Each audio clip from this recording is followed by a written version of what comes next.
In order to compete for and win the Super Bowl, teams don't just have to be talented and lucky. They also have to stay healthy and in peak physical condition as the year rolls on. Unfortunately, some teams have already been bitten by the injury bug ahead of the NFL season. Which are the most impactful injuries? Which teams could be behind the 8 ball to start 2023? Stay tuned and find out. And as always, if you enjoy this video, smash the like and subscribe button for more great content. Let's get into it. Joe Burrow. This isn't the most serious injury on this list, but we had to include it because of the impact it could have on the Bengals season if Joe Burrow isn't back by September 10th for Cincinnati's game against the Browns. Burrow suffered a scary-looking calf sprain that thankfully wasn't as bad as it initially appeared to be. But even so, the Bengals are in no hurry to rush his recovery. If he's not able to recover in time for the opening game though, Cincinnati could have a real problem. They don't have a solid number 2 quarterback. Trevor Siemian and Jake Browning are the Bengals' other options to start at quarterback behind Burrow, and neither of them has been a lock to be number 2. Whether Burrow is 100% and ready to start in week 1 or not, one thing is clear: his injury has exposed Cincy's lack of depth behind him. Jaylen Ramsey. Miami acquired All-Pro cornerback Jaylen Ramsey in a trade with the Rams in March, but Dolphins fans will have to wait quite a while to see him in action. On July 28th, the second day of training camp, Ramsey collided with Tyreek Hill and limped off the field. Although what seemed like a normal part of practice turned out to be far worse. Ramsey suffered a torn meniscus in his knee, which was initially supposed to take 6 to 8 weeks to heal. However, after undergoing surgery for a full meniscus repair, Ramsey is expected to be out until December.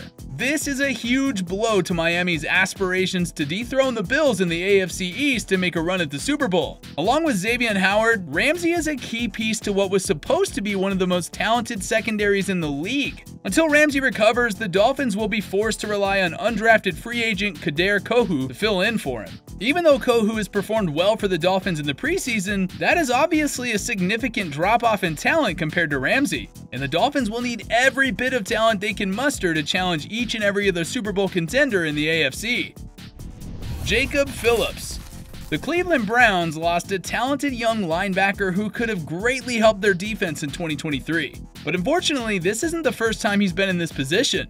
In a preseason game against the Washington Commanders, linebacker Jacob Phillips tore his pectoral muscle, which led to him being placed on IR and shut down for the season. Phillips has now suffered a season-ending torn pectoral injury the last 2 years. Not only that, he suffered a torn bicep in 2021 and was out due to COVID-19 during his rookie year in 2020. Poor guy can't catch a break. This is really unfortunate, not only for him, but also for the Browns as a team. Cleveland has been notorious for underachieving with the talent they have on the roster. They desperately need to stay healthy, particularly on defense.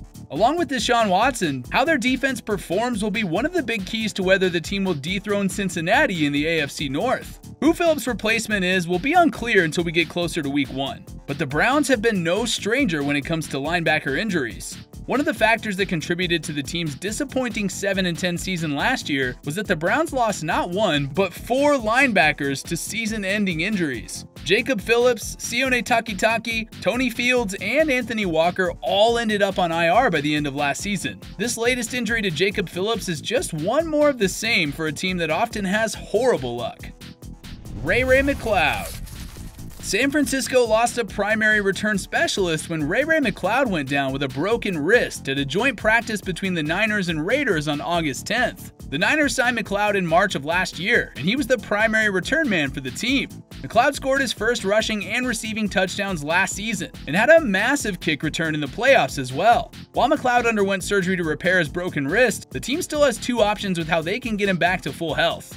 They could either keep him on the active roster until he heals, or put him on IR. But in either case, the return duties would fall to either Willie Snead, Ronnie Bell, or Danny Gray. Even though McLeod's injury is far from being the most serious one on this list, losing him hurts San Francisco in more ways than one. Not only is he a speedy return man, but he was listed as the 4th wideout on the Niners roster, and is a reliable target for Brock Purdy to throw to. After all, a young quarterback needs all the help he can get. Cadarius Tony.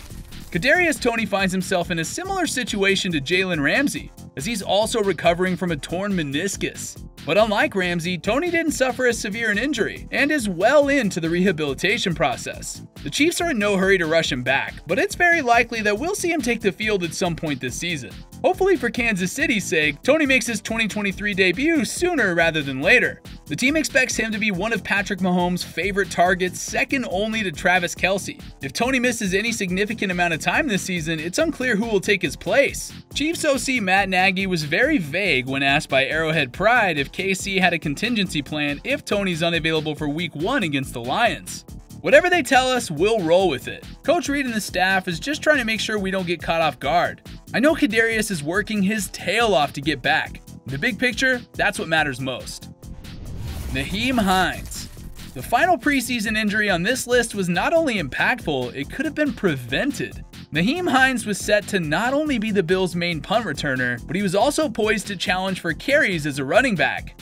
All that changed on July 24th when Hines tore his ACL in a freak jet ski accident.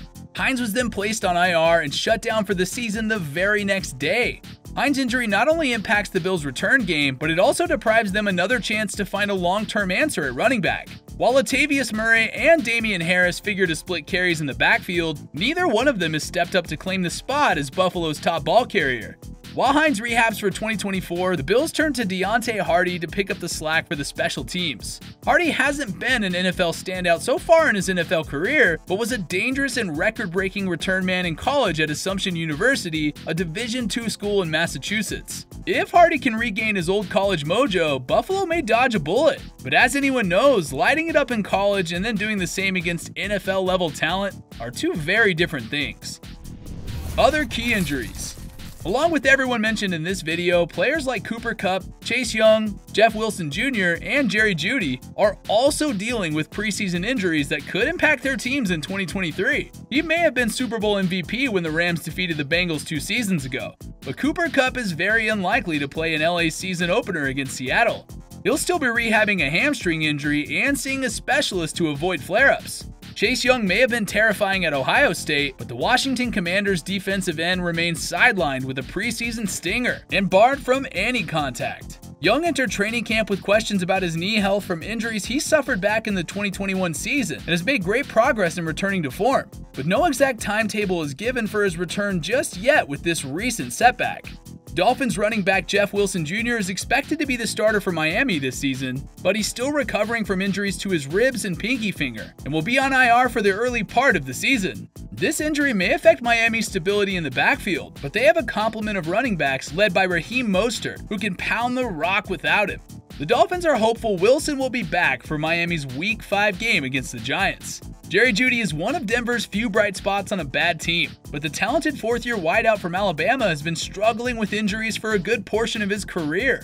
He's missed 9 games over the last 2 seasons thanks to an ankle injury, and he now has to recover from a hamstring injury he suffered late in the preseason. It's unclear if Jeudy will be ready to go for the Broncos' Week 1 game against the Raiders, but if he's out of any extended period of time, Denver will really be hard-pressed to find a true number 1 wideout to fill his shoes. What do you think? Did we miss any major training camp and preseason injuries? Which team do you think will be most impacted by an injury during this part of the season? Be sure to let us know in the comments. If you enjoyed this video, smash the like and subscribe buttons and stay tuned for more great content. And as always, thanks for tuning in on Red Zone Rush.